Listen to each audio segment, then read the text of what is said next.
Welcome to Warfighter Sanctuary.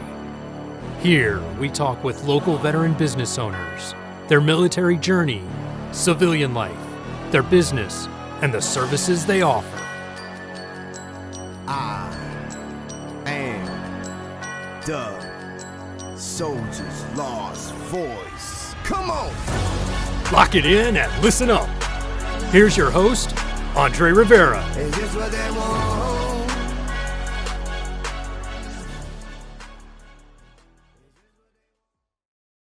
Welcome to the Warfighter Sanctuary podcast. I'm your host, Andre Rivera, and today with us we have Ssgt Caicedo, also known as SABO. He is a combat veteran, a tanker, and he is in the entertainment industry and creates poetry and music, mostly for warfighters, but for just about everybody from what I understand.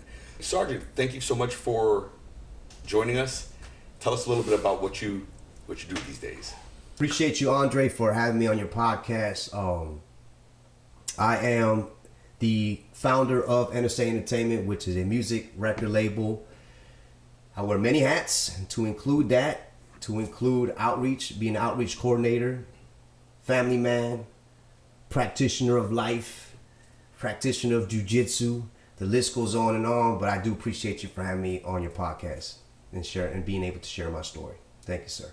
So tell me a little bit about that, because I know you mentioned music therapy. Correct. Okay, so tell me a little bit about music therapy and how that helps. How do you think it can help veterans or folks out there going through struggles? Well, to be honest with you, it was an accidental type of thing I fell into.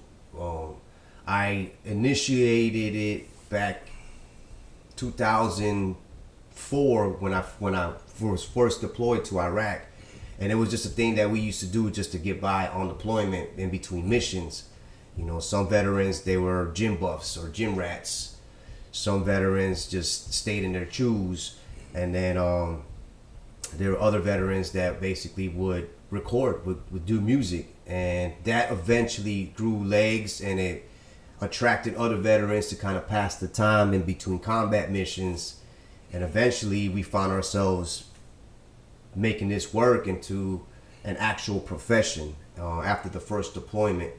So it's honestly in a sense where it started off internally as a way of getting by and escaping from the realities of combat, and it transformed into more of a therapeutical sense personally, which eventually it became an outlet for other warfighters that were able to hear and understand that they're not the only ones going through whatever it is that they're internally going through.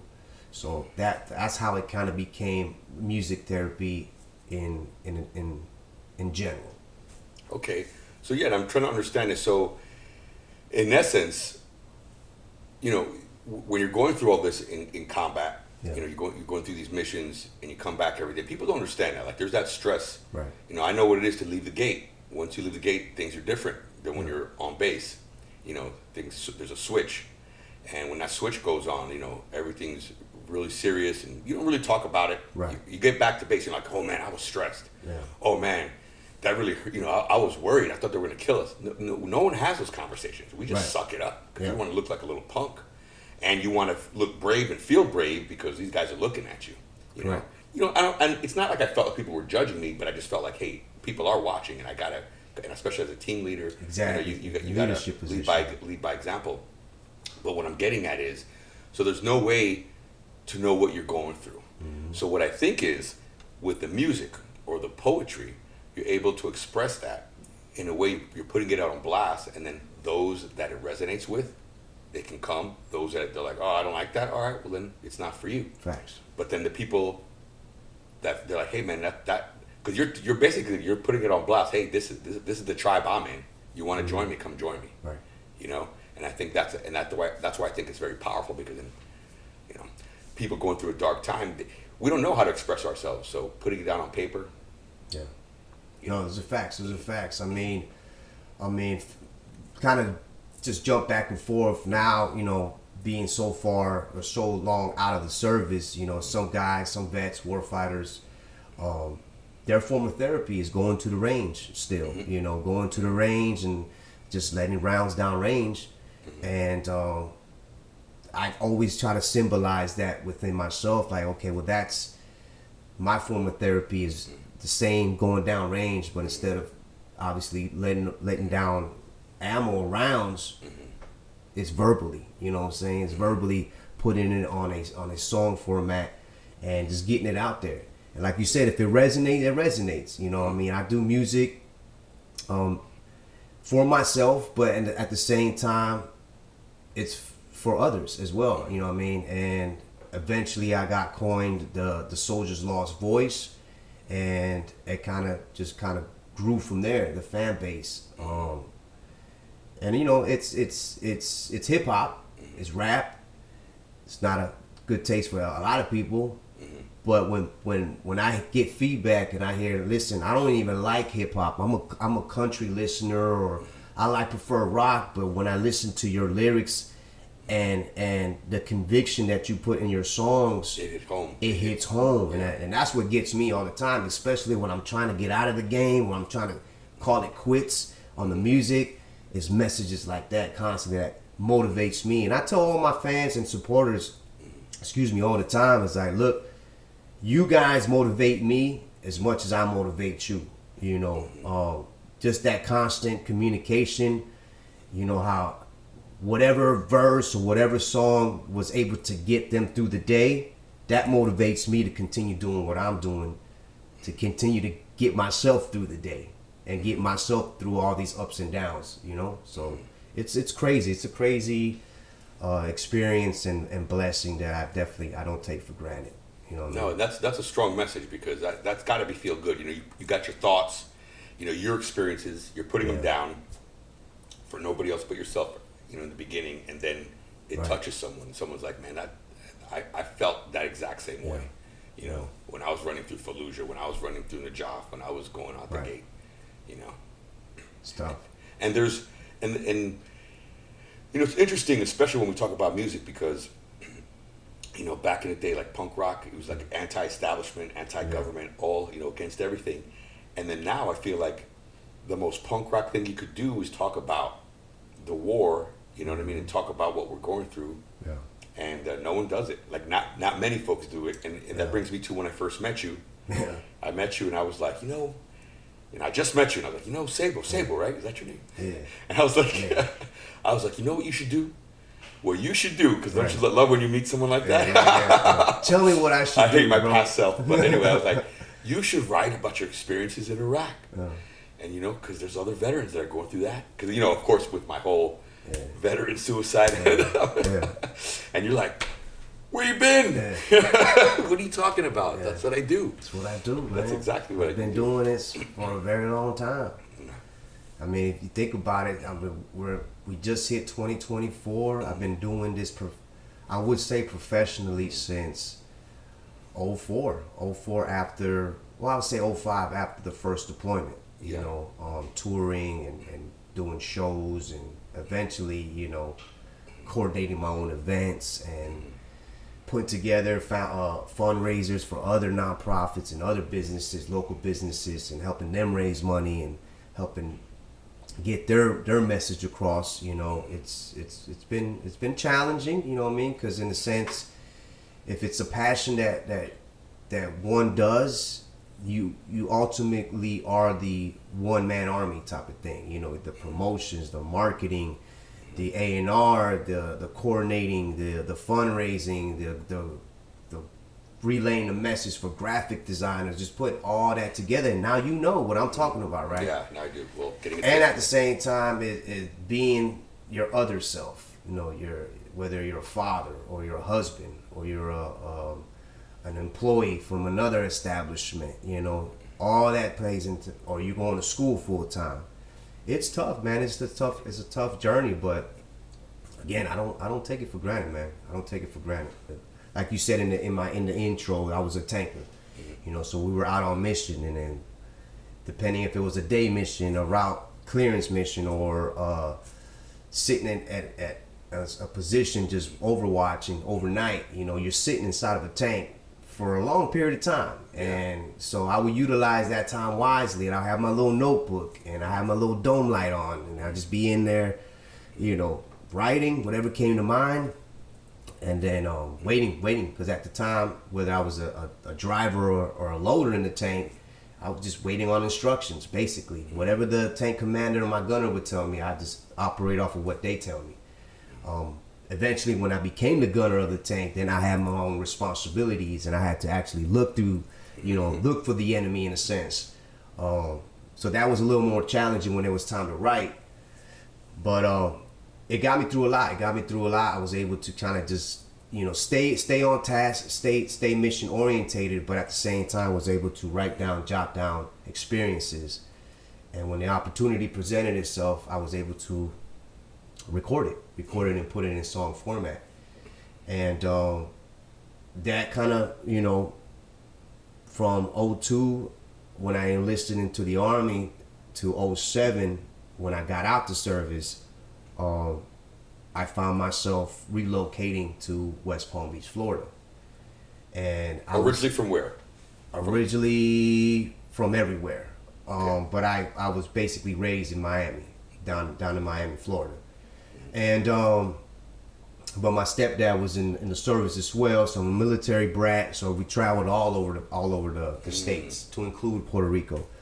But so yeah, I've been all over the place, but I claim Miami as to where I get my grassroots from. And once out of the service in 2007, I would probably say those were the most challenging 3 years of my life, from experiencing debt, experiencing borderline homelessness, experiencing suicide ideations, experiencing a loss of identity within those 3 years, and being able to bounce back from that, has always resonated to me, throughout all these years. Like, look, you've been through the worst. You basically, you were this close to becoming a statistic, you know what I'm saying? And surviving combat and surviving those roller coaster of emotions, and you're still here to be able to provide as a husband and as a father, it goes a long way, you know what I'm saying? And that's what I tried to project to my audience, is like, look, there's always light at the end of the tunnel type of thing. No matter what you're going through, like, listen, you stay with it, stay mission, stay focused, stay on purpose, live your life intentionally, and there's always that light at the end of the tunnel. Hopefully that answers your question.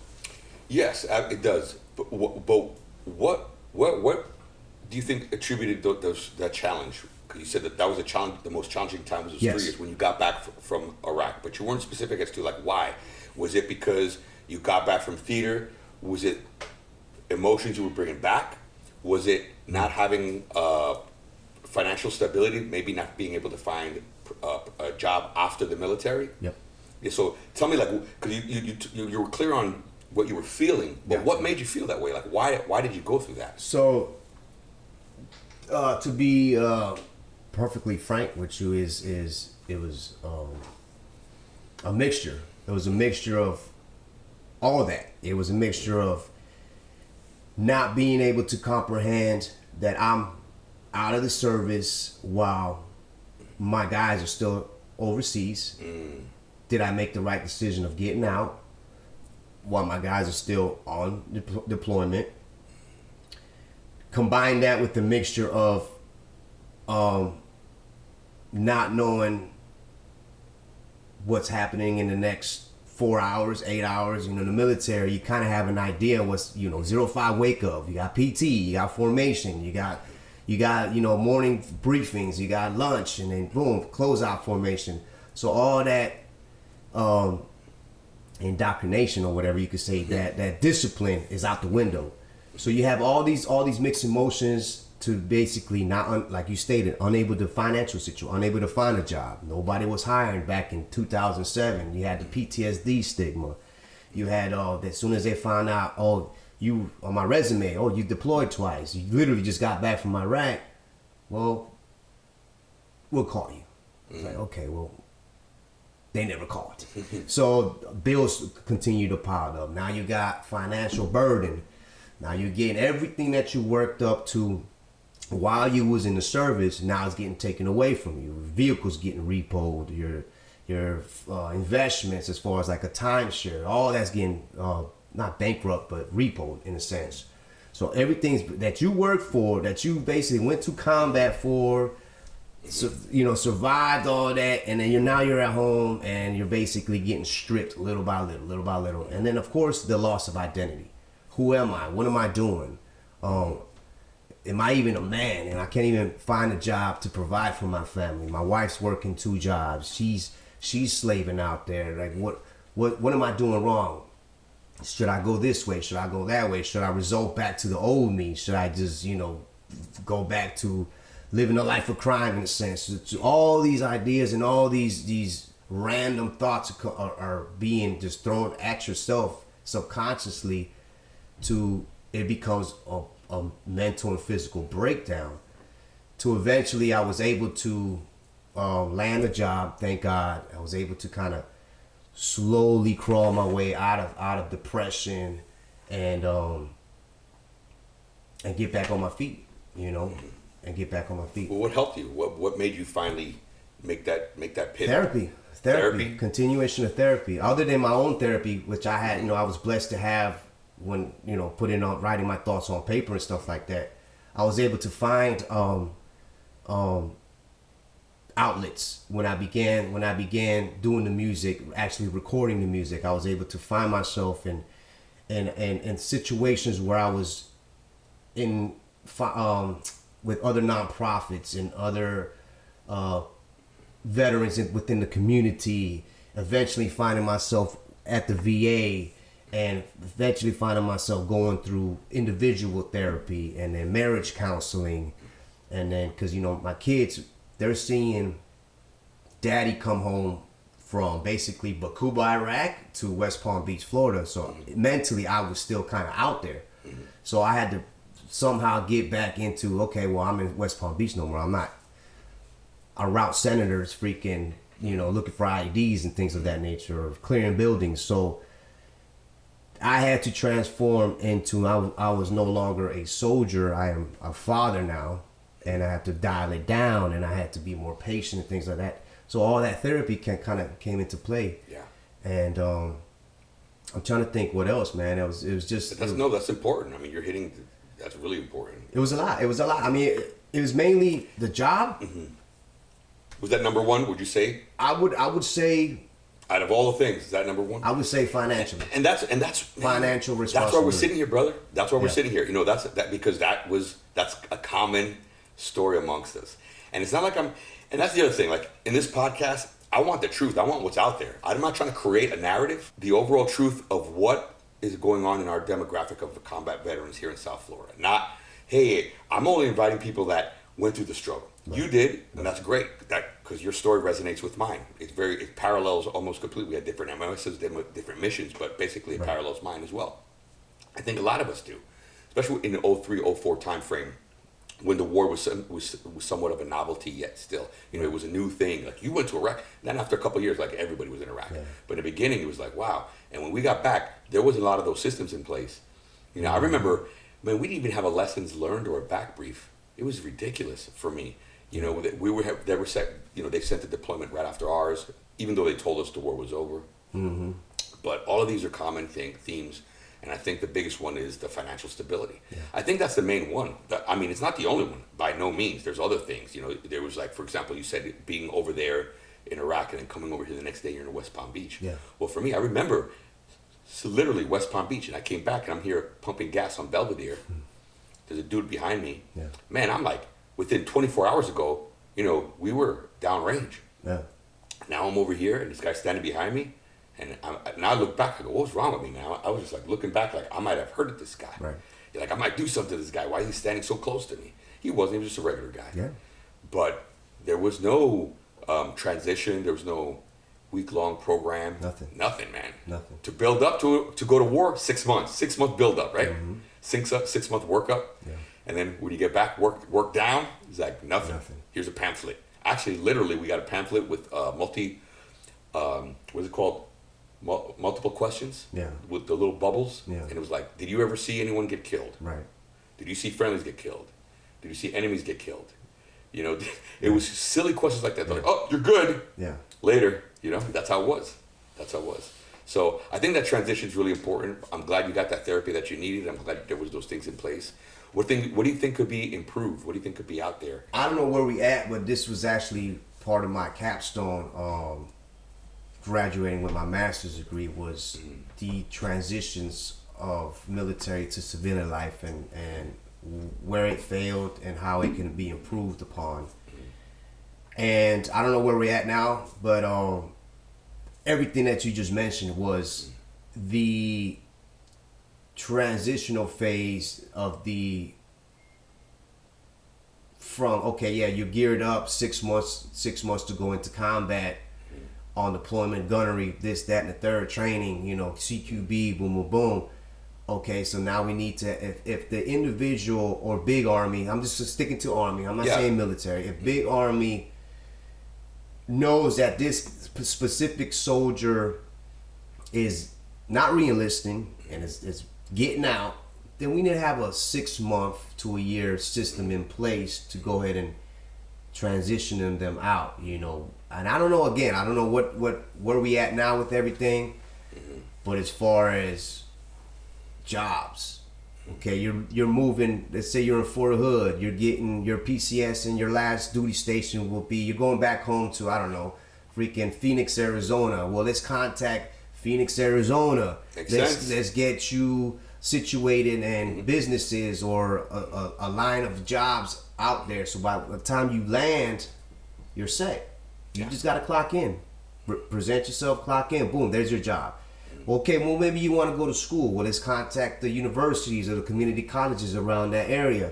Let's get you signed up. Let's get you rocking and rolling, so that when you land, you start classes right away, whether it's online or in person. And it's nothing like that. I don't know if there is now, but it would have been nice to have that back in 2007. It would have been nice, and that way I wouldn't have taken the Greyhound from Alabama down here. But yeah, I mean, just systems in place, man. Different transitional, a good foundation. You know, ensuring that veteran has a good foundation.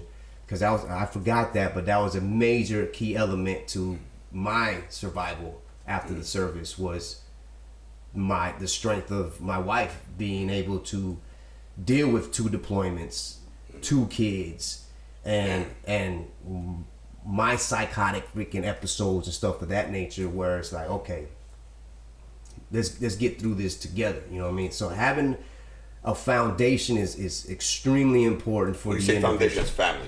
It could be family, a support system. It could be veterans. It could be veterans. Yeah, I mean, we all know family and friends. You know, it's a mesh in there between, because obviously as veterans, friends become family and family become friends. So, but for many veterans, a spouse is, you know, we always talk about battle buddy. Correct. We talked about this. I go, but sometimes their battle buddy, you know, not unfortunately, let me say that back. But you lose your battle buddy. Let me say that. Unfortunately, you lose your battle buddies that you had in combat. Correct. But when you come home, who's there? Your wife. Right. That's your battle buddy. That's the one. That's your confidant. That's the one that you tell all your dreams and your hopes and what struggles you're going through. So they're so critical in all of this. That's why when we talk about Veteranette and we talk about Warfighter Sanctuary, talk about the future of where we want to go with all of this. Right. Because, you know, that they have to be.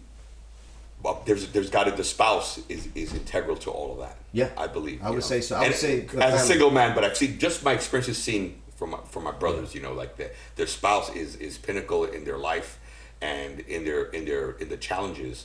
You know, in smoothing out those challenges from theater to home. You know. Yeah, because you always need. One thing I like to pinpoint is when we land in country, right? We get initiated with a 2-3 week kind of like workup, right? Yeah. doing left seat, right seat rides. You're going with the guys who were there for the last year. All right, we're gonna take you out on mission. We're gonna show you around. Like this town right here is very hostile. This town is very veteran or military friendly. These kids are assholes. To stay away from them. And you do that. You're riding with the person next to you. They're showing you, right? In the civilian sector, same thing with law enforcement or whatever. You have that RTO. What is it? RTO, I'm assuming. Where you have that person that trains you out in sector. Well, we need that in the civilian sector, right? That's when we get out. Is basically, who is that? Is that going to be a VA point of contact? Is that going to be your battle buddy, like you said? Is going to be anybody that can kind of, all right, you for the last set of time you was in the service, but now this is how we're operating in the civilian sector. It's okay for this to happen. It's be aware of this situation. You know what I mean? Have somebody that you can trust where they're reading your energy, and if they seeing you getting tensed up in a public area, they're like, yo, calm down, relax. It's me. You know what I'm saying? It's your boy. You know what I'm saying? This is normal. There's a football game, whatever. People get rowdy. You know what I'm saying? It's that man being able to turn that knob down to the point where eventually you're managing your own, and you don't really rely on that caretaker as much. You're managing your own type of personal emotions. You're like, oh shit, yeah, I'm in a rowdy situation right now. I'm still aware. I'm still, surroundings, exits, boom, boom, boom. How many steps does it take to the bathroom, blah, blah, blah. But it's more manageable now, and it's not physically showing, right? It's more internalized, like, okay, yeah, all right, cool, let me get back to having a good time type of thing. Yeah. This is the way I envision it once it's all built out. And it's built, it's going in that direction. But for example, veterans coming off of active duty, he says, man, I'm going off active duty, I don't know what to do now. All right, well, check out Veteran It. Go to the directory. You go to the directory, you see all these different veterans listings. They're all business owners or business operators, or they operate a business. Right. Now those are all contacts. Those are all people that veteran can reach. Well, I'm thinking about it being an electrician. Well, then call an electrician in South Florida. Right. Well, I'm thinking of getting into real estate. Well, call that real estate agent in Texas. Well, I'm thinking of being an engineer. Whatever. That's the listing. So that's the whole purpose of having VeteranNet as an online directory for veterans coming off of active duty. And then, of course, my dream is to have a facility. Yeah. And you were talking about that. Let's dream away. You were talking about having a facility, and our visions meet because that tells you it's a good requirement, because you were downrange, I was downrange. I'm like, hey, what would be nice to have here would be like an MWR, yes, absolutely. Where veterans, but instead of the focus, on alcohol or an MWR for recreation for veterans to get together, but for business, for a podcast area, everything that we're just talking about, that whole transition, like right. They can have that. On Tuesdays, we're having a course on public speaking or building your resume. Right. Yeah, exactly. But in person. Now, I know there's a lot of opportunities online and everything, but some people, especially veterans, man, we want to deal with other veterans and we want to do things in person. Yeah. So that's the vision. And you were talking about hyperbolic chambers, and I'm not even thinking that high speed. That would be wonderful, but I envision just a warehouse, like a CrossFit area where we can do jiu-jitsu, where we can fight, but we have a podcast area. We can have presentations, we can have public speaking and briefings, for out there. So yeah, CPR training, yep. Freaking everything that you would basically. You would have in your little squad or unit, but then some. In addition to the civilian sector of things. Yeah. You still maintain your squad and unit tactics in a sense where it's small and condensed, but at the same time you adding now let's add a little sprinkle of what the civilian sector, public speaking. Like you said, resume building. What else we got? A bunch of other stuff. Social media, using social media. Good lordy, technology, AI, using all these technologies, like useful things. Like I know we talked about that there's a lot of things out there for mindset and that's great. But I think it's oversaturated. I think what we need more is like, hey, give me some practical application. Right. Tell me exactly how this is useful. Tell me why I want to sit in this meeting next week, because I see invitations for meetings all the time. I'm like, oh, there goes 3 hours sucking out of my life. Yeah. But if I went to a meeting, they're like, hey, we're going to teach you how to use social media. We're going to teach you how to use social media to do this, or we're going to teach you how to use this software that helps you with this. You know, especially with AI. We were talking about AI the other day too. So that's the kind of things that veterans need coming off of active duty. Yeah, especially those that are entrepreneurs and business owners. You know, exactly. It's to have that. That's how the rich stay rich, man. They have that one-on-one conversation with other, billionaires and billionaires, exactly. Millionaires and millionaires. You know what I'm saying? Do I want to have a conversation with a hundredaire? Nah, man, I want to have a conversation with a thousandaire. Like, how you get these thousands? Talk to me. Mm-hmm. How do I get this grant going? What's a grant writing class? And that's why the network is that's so why important. The network is important. Veteran X is extremely important, because you can say, hey, man, I'm in the process of gathering funds for a specific thing. Do you have a template for sponsors? Do you have a template for donations? Like, how do I get this itemized? Different business talk, and it's like, oh yeah, well here. What's your email? I'm gonna send you the file. Boom, there you go. Now you can take it, build on that. Well, can you show me how to do it? Can you walk me through the process? Or it's just as simple as, dang, I got the email. Boom, I'm gonna utilize this email and I'll keep it moving, and then paying it forward after that. It's a beautiful thing, man. Having that internal network. It's critical. And the thing is, the cool thing about Veteran and Warfighter Sanctuary, when we talk about this, it's like we're not talking in theory. Like, we actually use it at a smaller scale. I mean, I envision it one day. I want it to be at a huge scale, right, nationally. Where veterans can just reach out. You're in Texas. You're going to Florida. You're moving to Florida from Texas because you're separating. Mm-hmm. Well, boom, you can check in there. You can start meeting people, veterans that are in your industry. Because people might say, well, Andre, that never exists. It's called Facebook. No, I'm talking about with intention.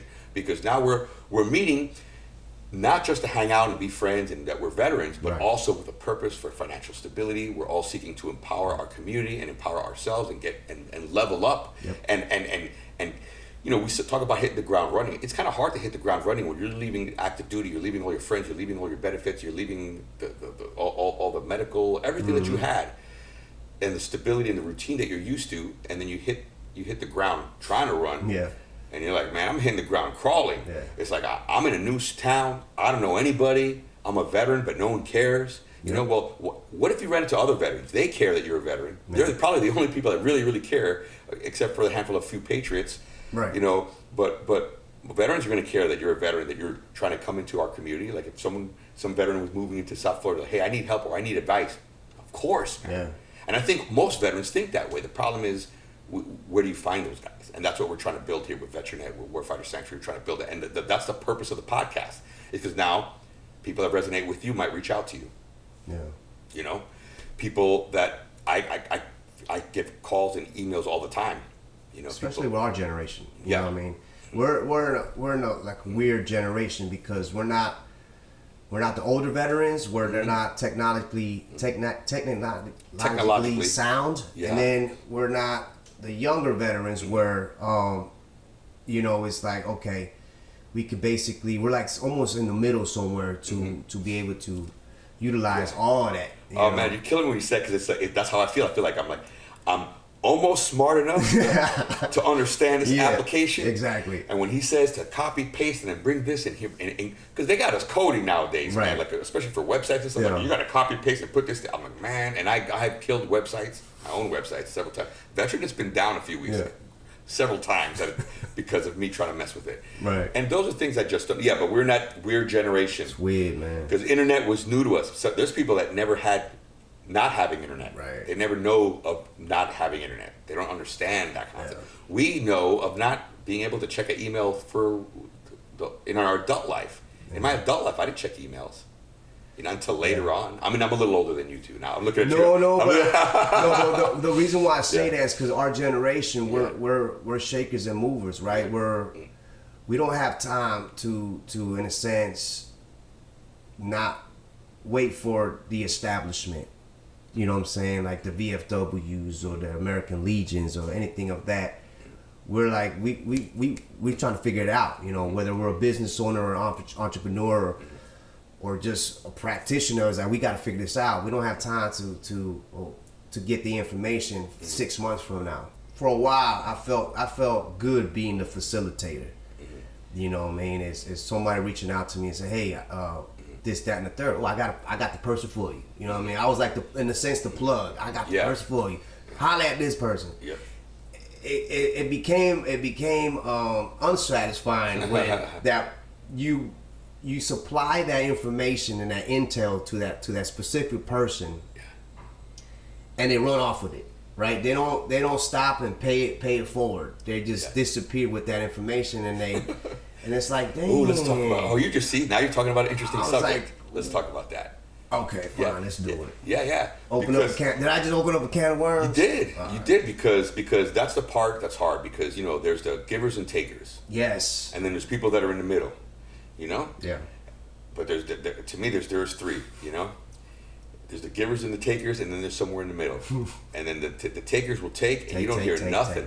And it's hard, because then the givers, like, it's not that I want a thank you. I don't even want a thank you. I'm going to use an example. Okay. There's a veteran in our community. I'm not going to mention no names, of course, but there was a veteran that was homeless, and I helped out. And I went out of my way, because I was like, man, there's a homeless veteran. We're going to do what we got to do. Yep. I paid for this veteran's Uber to get to a place. I got this veteran hooked up with another person that they could have lived with. I got them all set. I don't want them to say thank you on social media. I really don't want that. That makes me feel weird, and that's why when I do things, I never put that on social media. I run into stuff all the time. As a nonprofit, I get calls all the time. I never mention that stuff. You see my posts, I talk about other stuff. But in this case, what I wanted was a status update. So I went reaching out to this veteran, because I didn't hear from this veteran for months. I'm thinking the worst. Reaching out, calling, everything. Then I find out through another veteran that I hooked that veteran up with. I'm like, man, I'm really concerned about this veteran. I haven't heard from this person or nothing. I'm like, oh yeah, they're doing great. They got a job, they're working, they're doing this. I'm like, wow, ingratitude, man. Ingratitude hurts, because it's like, man, I didn't want you to say thank you. I wanted to know that my work was meaningful, that it meant something, that it really did have effects on target, and that I'm not just talking and blowing smoke up my own butt all the time and telling people, because I don't, I don't highlight these success stories, because, for example, it's cringy, and I hate when people go out and they give a homeless guy $100 on video. They're like, hey, here's a sandwich. Like, ain't I a good person? So I hate that guy. I don't want to be that guy. But man, could you at least say that it worked? Like, whatever I did helped you? Could you take the time to say, Andre, I'm not homeless anymore. Not thank you, but your work was for something. I'm like, wow, that's great. And the reason, it's not for my selfish reasons, because now you motivated me that the work that I did helped, so now I want to do it again. So you have to understand, veterans out there, or people out there, swag bag veterans, the taker veterans, like you guys, you gotta be grateful, because you're hurting the next veteran, because that veteran that went out of his way, now he's gonna be like, man, I don't want to help anybody anymore. Right. No, and it's even worse if it's a civilian. You know what I mean? It's a civilian that doesn't understand the intricacies of the veteran community, and they just happen to help the wrong veteran. Pour out all their resources to the wrong veteran, and now all veterans are screwed. Are dirtbags. And takers and scumbags, and it's like they're the ones that become they're the ones that become those terms. Well, you weren't drafted. You volunteered for this shit, So it's like, well, damn. I mean, I was just trying to have a conversation with you. I'm on my own business next time. But it's like one of those things. It's like, that's not with everything in life, man. A bad apple obviously will destroy the harvest of the whole batch, type of thing. But definitely don't be that guy. Don't be that guy. Don't be that guy. Because that hurts us all. It hurts us all. Trying to do good things out here in the community. So not enough to make me stop, but it does make me take a pause. Because even with VeteranNet, I promoted veteran businesses. I've gotten veterans thousands of dollars in business, and you'd be surprised how quickly, over such silly stuff, they will turn on you like a pit bull. And I go, wow, that's okay. Now I see you. I'll never help you again. But it hurts because, again, I'm all about force multiplying. Because I'm a strong believer, I can't do it alone. But I know if I can lead by example, and I can do something without posting it every time I do something good, but people could just see it. People will start to emulate it and go, you know what, let's do that. Yeah. And that's how you empower our veteran community. Facts. And that's that segueing on real quick. That's the challenging part of being a combat veteran in this social media era as an entertainer, right? Normal, I don't want to say normal, wrong choice of words, but average, I would say average combat veterans are normally, there's the word normal again, secluded and isolated in everyday life, right? They don't want to know nothing about nothing, right? If they're on Facebook, it's a miracle they're even on Facebook, type of thing, right? The other flip of the coin is I'm an entertainer and I'm an open book, and it's like, how much of vulnerability do I give the public? Because they see the successes, they see all the features or the travel, the shows, and in their mind it's like, oh man, SABO's doing great, but it's like, do I expose them to the days I'm not doing good, the bad days, the depression days, in a sense? It's like, do I expose my audience to that? And I just consciously, I could be that salty veteran to go on social media and cuss everybody out. And we see a lot of them. Yeah, of course. They're entertaining. And cuss these businesses. And I walked in this business, they didn't have a military discount. How dare them, Or I can be that salty veteran, but I consciously told myself when I started doing this music, and I slip up sometimes, but when I consciously told myself, I'm not going to be that person, because we have enough negativity in the world and enough stigma that goes against us veterans, especially warfighters and combat veterans, that why add on to that? I try to constantly go on social media and be that positivity, be that lighthouse, that beacon of light, in a sense, to where others can be like you just stated, like, damn, emulate, what I mean? If he can do it, I can do it, what I mean? That type of thing. But yeah, again, don't be that guy. It goes back to don't being that guy. Yeah, but no, I like what you said about one of the struggles that you have is how much of yourself do you want to expose everybody to? It's like it's the balance between being real, and not being being a little fraudulent about what's going on. But yeah, it's tough. And it's tough. It's tough because at one sense you don't want to look like you have, like, I hate that. Like, I see now on Instagram and social media, everybody's like Yoda and Obi-Wan Kenobi. Right. Like, everybody wants to tell you how to live, and then I look at them and I'm like, wait a minute. Yeah. Like, hey, this is what you got to do to eat healthy. I'm like, but you're overweight, or this is what you got to do to be financially successful. I'm like, well, but what's the opposite of that? Is being that one that's a negative Nancy every day, Yeah. Just walking around with a gray cloud over. Well, that's what I'm saying. There's a fine medium. You got to ride that wave somewhere in the middle. Not to be too far one way and too far the other way. Yeah, it's tough. It's tough, man. But yeah, go back to, don't be that guy. I enlisted straight out of high school into the Army, and I felt like I was a free agent at the time. I was back and forth from the Marines and Army recruiter, and the Army just kind of offered me the better deal. I initially enlisted, I've told this story before, but I initially enlisted as in artillery. Okay. And this was right after 9/11. So I already knew that eventually I'm going to find myself somewhere in war. And that was your motivation, 9/11? That was my motivation. That and having a kid during high school. So I needed finances, you know what I mean? It was either that or the streets of Miami were calling me. So between 9/11 and knowing I was going to be a young father were my motivators to enlist. And I picked artillery. I'm thinking, young kid, I'm going to war eventually. Artillery, they're all the way in the back. I'm definitely not going to be a grunt, be the first ones taking the rounds.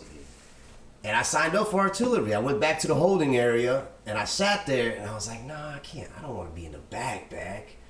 I mean, I want to see some action, but I don't want too much action. So I think I'm going to change it and go back and see if I can change it to be a tanker. That way I'm in the action, but I'm at least somewhat protected. That was my whole logic behind everything as a kid. Not thinking about IEDs. I'm not thinking about now none you're of a that. big target. Now everybody's trying to kill you. Everybody's trying to kill the tank. Nothing. Not the dudes. Not thinking about none of that. So I went back to... They got rockets they can get from Russia. Oh, we're talking about now. I mean, that wasn't... But anyways, so I went back and I talked to the guy and he got super excited. He must have been a tanker and he... Or he was just happy that he was going to get a donut. I don't know. He wanted to show me the tanker recruiting video. I was like, I don't need to see none of that. I already got my mindset. He showed me anyways and that's how I ended up becoming a tanker. 19 kilo to be exact. And that was it. That was in Jacksonville, Florida, and MEPS. I passed everything, and then I came back to Miami. I think 2 weeks later, got on the bus to Fort Hood. To Fort Knox, Kentucky. Fort Knox, Kentucky. We call it OSET training, where it's basic and your school training or job training all in once. Gotcha. All in one time frame. You stay with the same drill sergeants throughout the whole time frame. Gotcha. So they're tankers also. Yes. So we stayed with them for 4.5 months. Stayed with them, and then after basic training in the winters of Kentucky, sucked ass, and then from there. What base? Fort Knox. Fort Knox. Oh, Fort okay. Knox, Kentucky. I've been there. That's like, isn't that the headquarters for tanks? It was, and they all that. Oh, they moved somewhere. I want to say it's Benning. My information is like I don't dated. even know where they're at now. But I remember because I went there and I saw General Patton's. Like they had a whole museum on General Patton and all the battles in during World War II and the tanks and everything was beautiful. Yeah, awesome. It was dope. Wow. Because that training facility housed the 19 series. So you had the tankers and then you had the scouts, which that became internalized like friendly competition. You know, you had your 19 deltas over there, and then you had 19 kilos across the running or the barracks. So it was like, I'm better than you. What kind of scouts do they have? They have Bradleys. Yeah, they were scouts on Bradleys. Yeah. Tin cans. Well, yeah. I know who won that fight in Iraq. Yeah. If you had that was horrible, man. I remember they used to hide those things. They were so destroyed by IEDs that they would hide them in a hangar so the soldiers wouldn't see them, because if the soldiers saw them, they would realize you're not protected. Yeah, and it's personnel carrier. So man, people don't realize how crazy it was. You're talking about 15 grunts in the back of a Bradley getting hit with an IED with an EFP. When they came up with the EFPs compared to 4. Explain what an EFP is for people that don't know. Oh man, hold on. Let me get there. So basically, I'm sorry. So from basic training, completed OSET training, and first duty station was Fort Hood, Texas, and that's basically where I stayed throughout my little. How long? How many weeks was the training, or months for tank? 4.5. It was. But 4, it's everything. So everything. So it's 4, and then I had to do an additional 2 weeks because we were receiving the new tanks. The updated tanks, the M1A2 SEP tanks.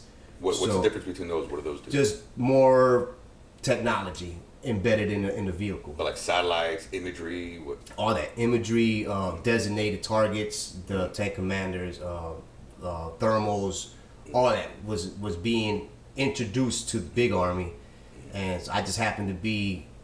We need You're staying an extra 2 weeks, and you get the new one. And you going to basically be the training officer. Pioneers. Yeah, you're going to go to Fort Hood, and then you're going to show everybody else what to do. You know what I mean? That's awesome. That's a great As opportunity. a damn private first class. You know what I mean? But that's great though. I love that though, because when young service members get put in positions like that, some will say, "Hey, never volunteer and stay away from everything." Well, that's the best time to volunteer.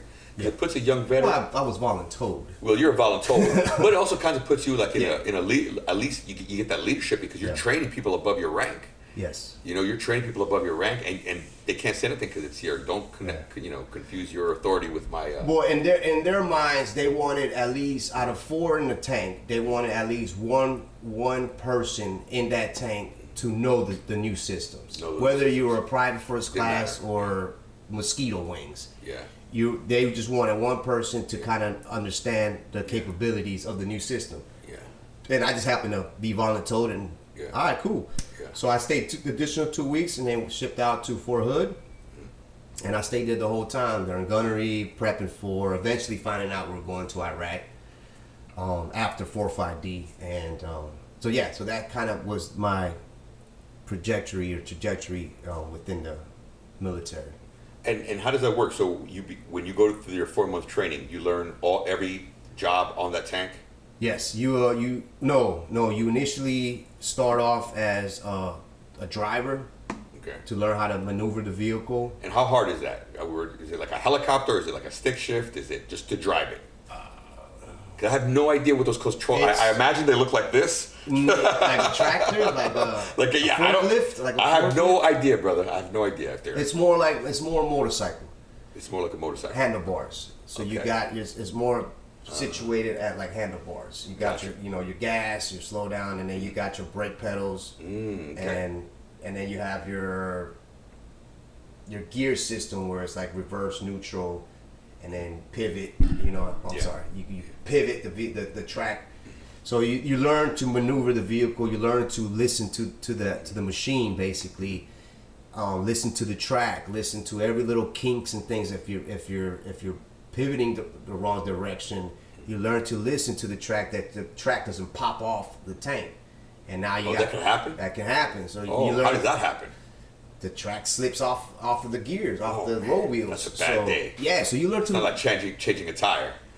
No, it's horrible. It's horrible, especially when you got rounds down range and bullets coming at you. I got a flat tire. Yeah, like that in the middle of the shit. You don't want that. Yeah. So as a driver, you learn to do all that. You're responsible for the whole of the vehicle, the bottom section, because it's 2 sections on the tank. You have the bottom section and you have the turret. So you're responsible for the bottom, which includes the oils and battery. Make sure the batteries are up to date and supplies and stuff. All the tools on the bottom, everything. So the driver is a driver for the tour. For example, in a tour in Iraq, this driver remains the driver the entire time. Until for the most part. Until they die or something. Get blown the fuck up, and then you gotta rotate. But that's the other thing, like because I've seen, they have the door up, so they're driving. They have the door up the whole time. No, not well. You talking about in combat? Yeah, in combat. No, it's everything's sealed. Sealed up.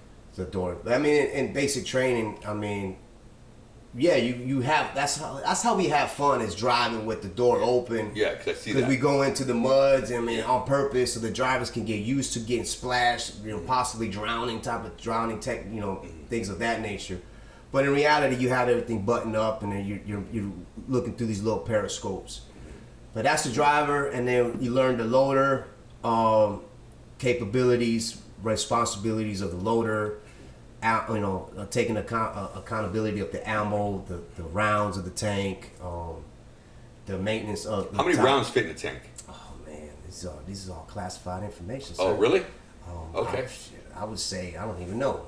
Okay. I don't remember. I would say. That's why it's classified. That's why it's classified, because I really don't remember. That's TSSCI information. I want to say 44 rounds. Really? 44 rounds. I want to say 44. If I remember correctly, is what 22. And then you have like a spare that nobody ever uses, like a little hidden locker room, which is like maybe holds an additional 4 if I remember. But yeah, that's what you get. You get 3-4 different variations of rounds, which don't ask me to. Heat, SABO. No. I meant the heat in a tank. The heat round. Heat in the tank. The heat in a tank. How hot is it? Horrible. Is there AC in there?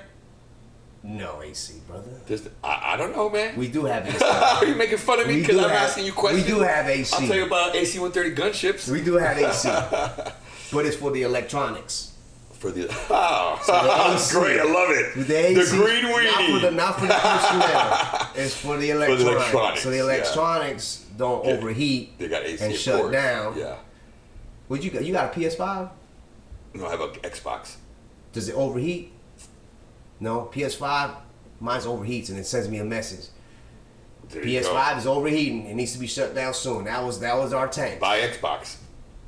That's what it But says. no, we do That's what it have. says. It's called it's our MBC system. Is what it is. It's Gotcha. it's hot ass air 'Cause coming I- out tubes. Wow.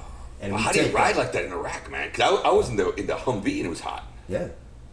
You get used to it like anything Yeah. else, brother. Wow. You get used to blowing hot ass air, combined with hot ass air from. But then it's the from hot and the cold, because then you're hot and then it's going to get freezing cold at night. Yeah. When you said OPs, I ran OPs too, man. It's Yeah. miserable. Yeah, but that's when we had our hatches open and we just living life, like just chilling. You know, because we weren't worried about at that time. We talking about 04 to 07. We weren't worried about drones. Yeah. The only thing that we were worried about Yeah, now you got to worry was about that. not concertina wire, but like fishing wire. Yeah, us for too. decapitating the Us tank too. commanders and the loaders. Right there. Right there. This was ours, and we would always worry about that because we had no doors. Yeah. And we had no turret protection. 'Cause remember later on Yep. in 03 that came out, but we didn't have any of that. So Yeah. no armor, none of that.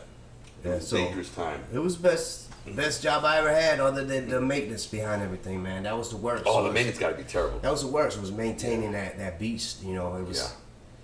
Yeah. I mean, in rear D and in stage side, it wasn't bad. But as far as Oh, in the theater, it got to in be theater, horrible. it was horrible, man. It was horrible. 'Cause- After every mission, you had to clean. Because we had to clean our vehicles after every mission. I can't imagine a tank. Well, my tank did, because I'm just I don't want to say a germaphobe, but I get ODD or no, not ODD, OCD, OCD, where I'm like I gotta make sure my things are clean. You know what I mean?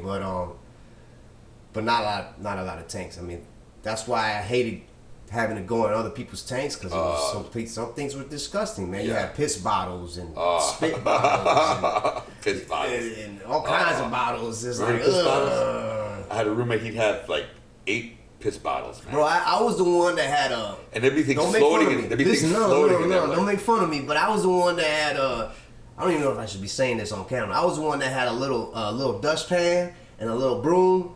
I'll be the one inside my tank just.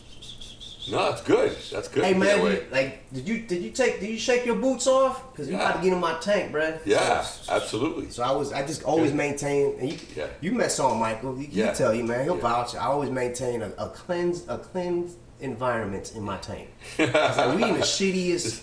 The smell of you can smell the smell of deep, rich mahogany and Yes. old books. Yes, we're in the shittiest Leather-bound books. environment Yeah, at the time, I would say known to man. Yeah. Right? We're in the shittiest conditions. This is my sanctuary, my little tank. Your This is where Warfighter I Sanctuary. eat, sleep, and shit Yeah. in this little tank. yeah. This is where I lay my head. This is what I call home. So I wanted it clean. I wanted it clean. And I'm glad you said that because I think that's why the name going back to that. Your sanctuary was Yes. that. Yeah. When we always want a little sanctuary. When we're downrange, what do we do? Wherever you slept, my little cot was my little sanctuary. It was all clean. I Yeah. had I had all my son's pictures. I had a little shrine of all things that were important to me. That's my little sanctuary. There's times I remember sleeping on broken glass outside of the wire. Yeah. I made a little sanctuary. Your little tank was your little sanctuary. it. We need our sanctuary. We need our home because at the end it's all about, hey, I want my safe place. Yes, safe place. Yeah. Our safe place. Our one place that we can call safe, that we can call home. Yeah. Home base. But no, it was good times, man. It was good times Until until because I want to talk about that. Now that this is a perfect segue, not to ruin your do it. Do it. Now that you're Steer talking about, you're hard talking about the left. good times. You're talking about the training with the tanks. Let's talk about, when you had a bad day riding tanks. And I want to talk about that because people hear silver stars, bronze stars, purple hearts, and they think, wow, that's great. I remember someone told me, oh, you won a medal. Yeah. Like if it was the Olympics. Yeah. I'm like, bro, I didn't won nothing. It was a bad day. Yeah, I lived, but it's like it was a bad day. Bad things happen. It's not a fun day. But can you talk about when you the day you received the Purple Heart? Yeah. I mean, it sucks. You know what I mean? To even talk, because me personally, unless you personally ask, I'm not gonna indulge the information. You know what I mean? And, But- look, can I just cut? So I want to say something. Yes. And the only reason I bring this up, it's not for entertainment purposes. You know, I want to be clear about that. When I talk No, about I know, some I'm person like trying. that, yeah. But I want to be clear. When I talk about something like this, is because there's other veterans out there that also were the recipients of a Purple Heart, or were also recipients of medals with V, that also and know that it wasn't a good day. It was a bad day, but they're not by themselves. And again, with what we said earlier, this is all about bringing our community together, and that's why. So share. You don't have to overshare. You can just share a little bit, but just enough. I think it's important to let veterans know that they're not the only ones that are going through some of the things that we experience. No, I'm cool with it. I'm cool with sharing it. It's just bittersweet for myself and my guys, because it was an award that was given to us for surviving a traumatic situation in combat. Right? We were Purple Heart is given to those who pretty much don't come home. Correct? And we lived where we sustained injuries in combat. The problem that's bittersweet for me personally is that award was denied to us multiple times, and from our higher leadership, due to the fact that our higher leadership had a grudge on our internal leadership, platoon sergeant. So that those dynamics hindered our progression while in the service. Even though there was multiple counts where me and my guys on paper should have received Purple Hearts. I should have like 2, 3, 4 Purple Hearts. The problem was I just say it straight up, our commander was such a dipshit that he denied. You can't get a page 11 anymore. You can't. What is it? Or order. What do you call it? Article? I don't even know. Article 15. Yeah. I don't know. What is the when you commit a crime and it is the what is the statute of limitations. The statute of limitations out of there. So our company, the statute, our company commander was such an asshole and dipshit that he had a personal grudge with our platoon because of what we were doing out in sector, and we were basically, not to toot nobody's home, but we were outshining the rest of the company. And what made it worse is because our platoon got constructed of all the fuck ups, the I don't want to say minorities, but the ones that weren't on paper the stellar Captain America type, right? So they were like, oh, we're just gonna put them with this platoon and then they'll figure it out. The problem was, once you got us in country, we were a force to be reckoned with. We were conducting more missions. The Dirty Dozen. Yeah. And that became a problem with our company commander. So when the time hit, and our tank, go back to answering on how we received, or what made us, I guess, get the award, was our tank.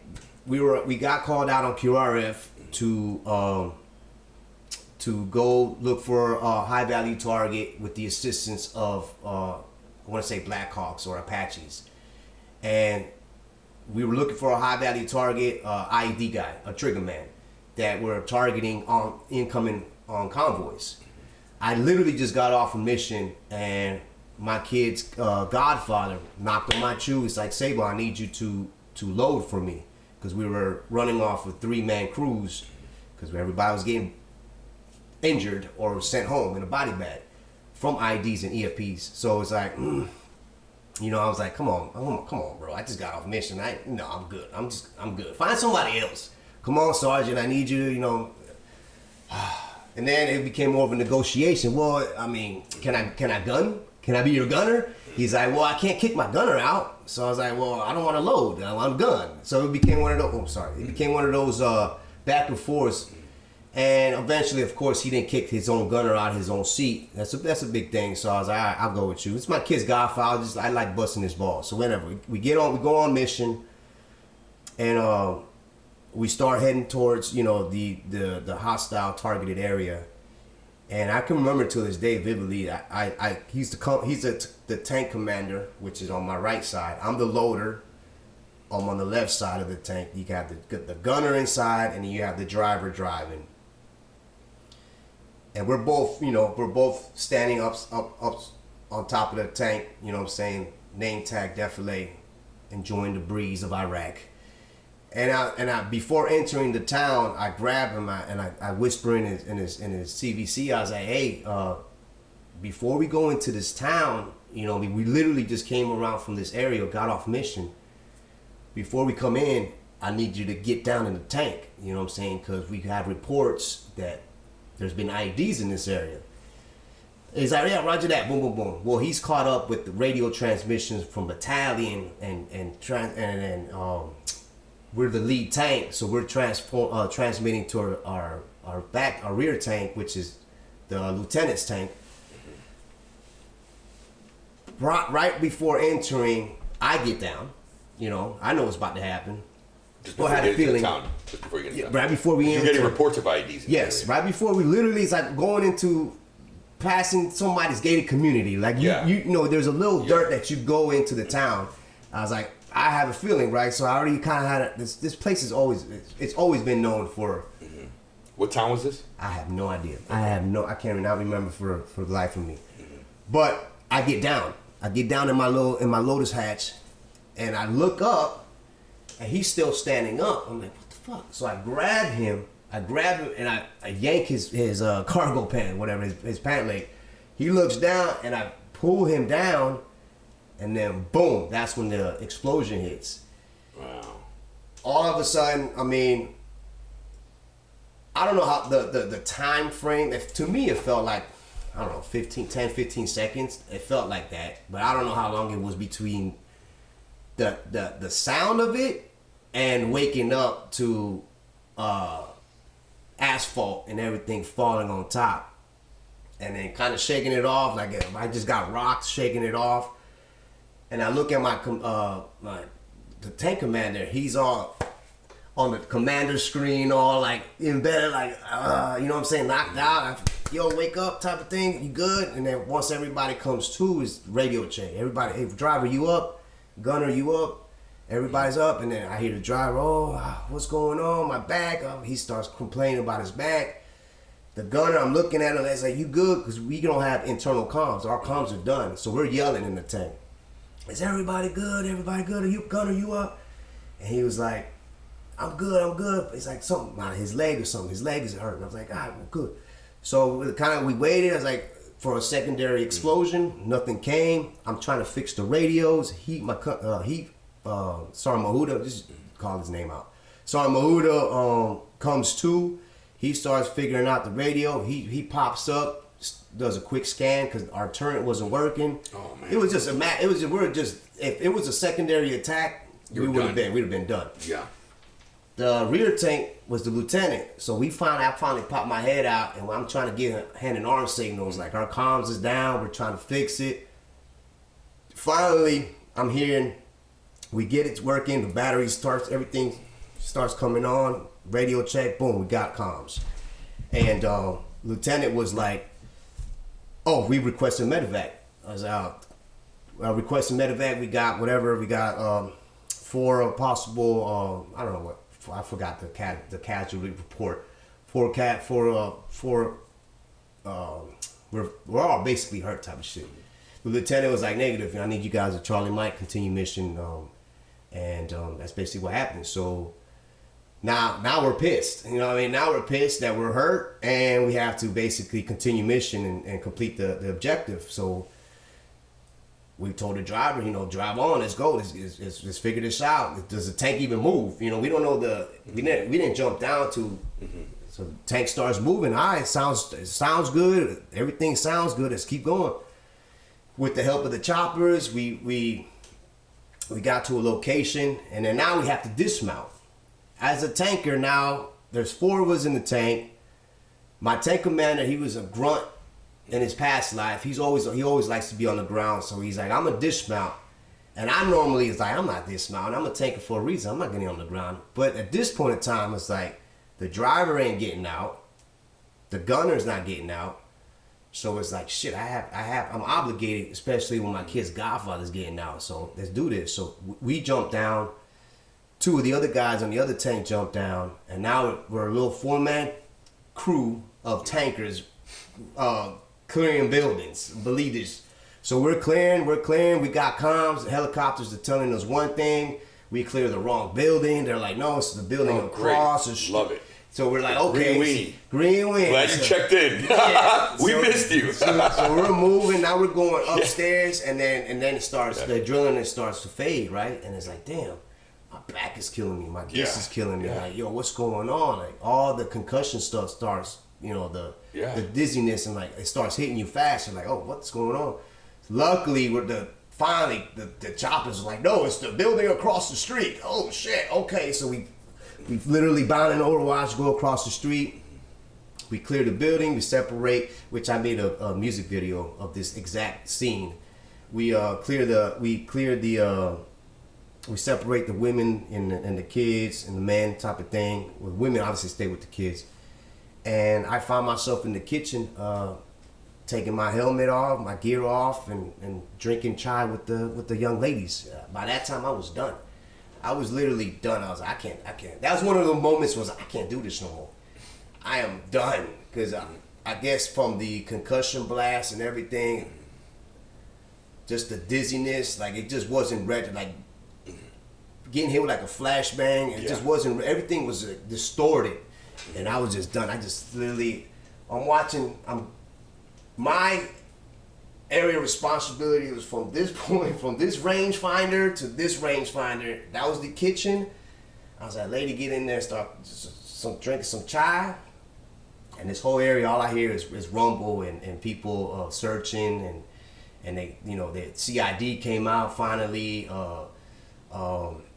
I forgot who else showed up. They did a blast analysis on the guy. I'm hearing reports of our other sector or other section of tanks. They found a cache site. Like, they became this big operation, and I had no clue.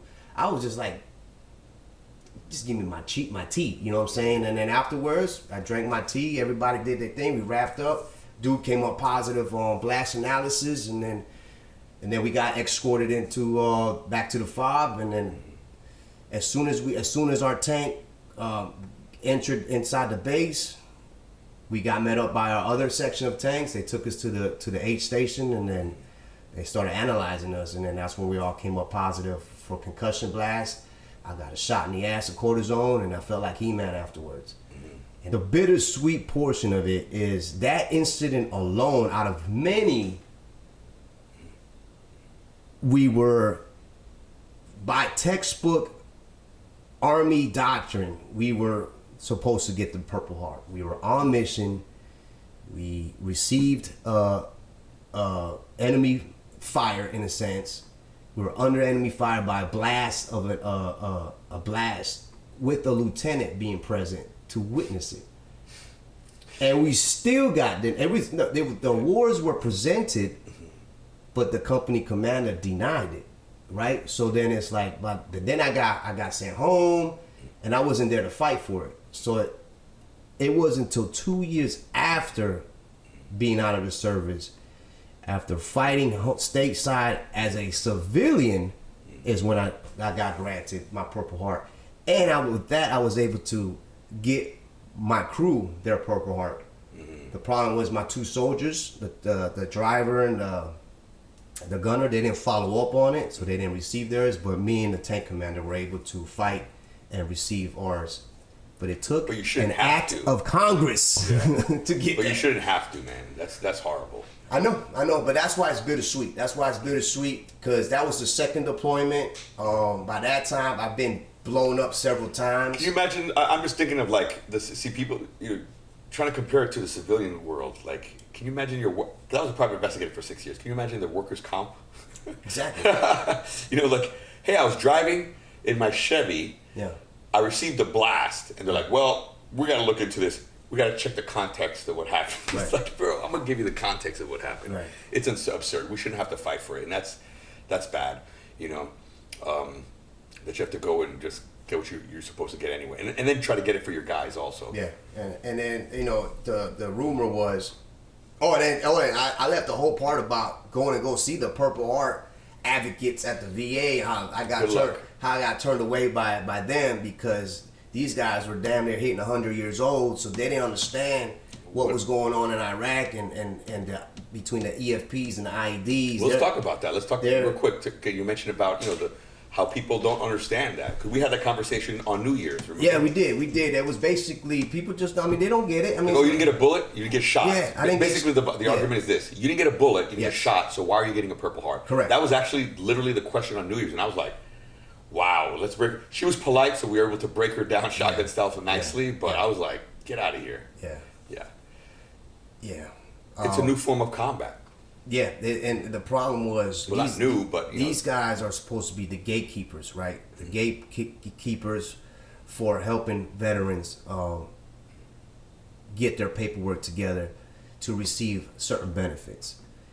But when your gatekeepers don't even know the operations that are going on in current combat, and they're asking questions from their time, their Vietnam days, of course, losing a limb, getting shot, getting stabbed, or whatever the case may be.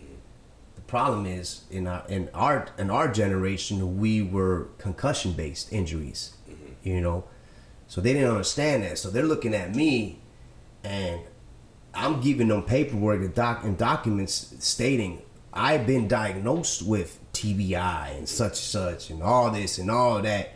This is what I'm telling you about. This happened due to this situation. And I don't want to say they laughed in my face, but they're like, "Nah, we can't help you. Get out of here."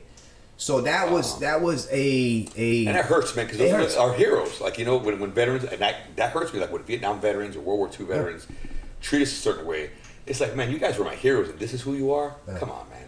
But that honestly, it fueled more fire to me. Because I was like, okay, I have to prove these motherfuckers wrong. And you got to do it not just for you, but for everybody else. For my crew. Yeah. I said, now I gotta do more work, get my guys what they were entitled to, and then I gotta come back and throw it in these old timers' face, like, see, motherfuckers, and then introduce them, and basically in hopes that they don't turn away the next veteran that comes in here with the same situation, the same proof.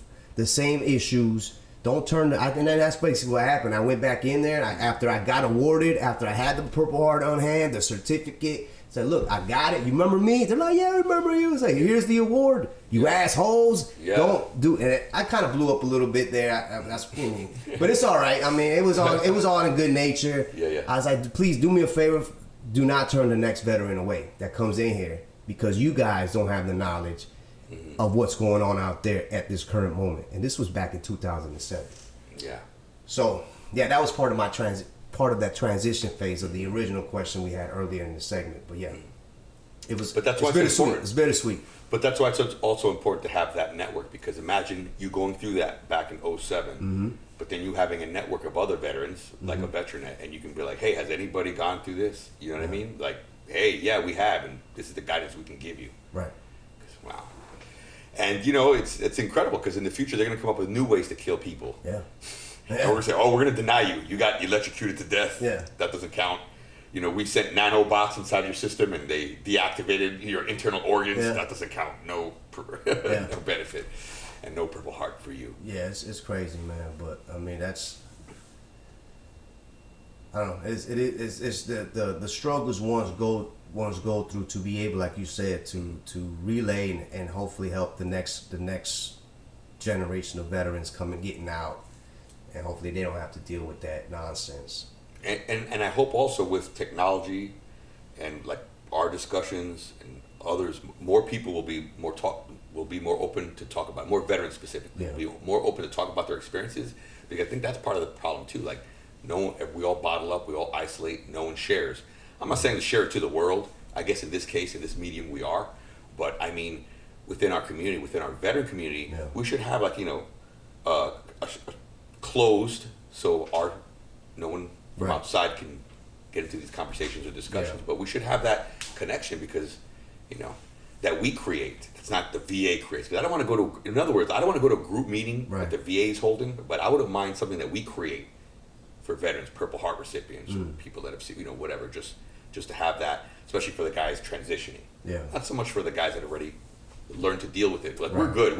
I don't think I need any group. I mean, a group therapy could help me, but I don't think I need it to survive. Whereas veterans transitioning, I think they need something like that. Absolutely.